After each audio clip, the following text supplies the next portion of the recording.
আদম আলাইহিস সালাম থেকে ঈসা আলাইহিস সালাম পর্যন্ত সকল নবী অর্থাৎ 1,23,999 জন নবী সবাই ইন্তেকালের পূর্বে ভবিষ্যদ্বাণী দিয়ে গেছে।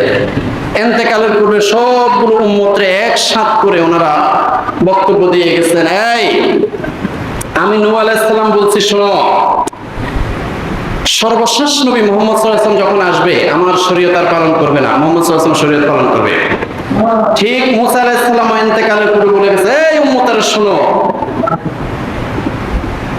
যখন আখিরি নবী মুহাম্মদ সাল্লাল্লাহু আলাইহি ওয়াসাল্লাম দুনিয়াতে আগমন করবে তখন আমার শরীয়ত আর পালন করবে না, মুহাম্মদ সাল্লাল্লাহু আলাইহি ওয়াসাল্লামের শরীয়ত পালন করবে। এইভাবে সব নবী বলে গেছে। আর 1,23,999 নাম্বার নবী মানে মুহাম্মদ সাল্লাল্লাহু আলাইহি ওয়াসাল্লামের আগে যে নবী এসেছে তিনিও এই কথাটা বলে গেছেন। আল্লাহ রাব্বুল আলামিন বলেন, ওয়া ইয ক্বালা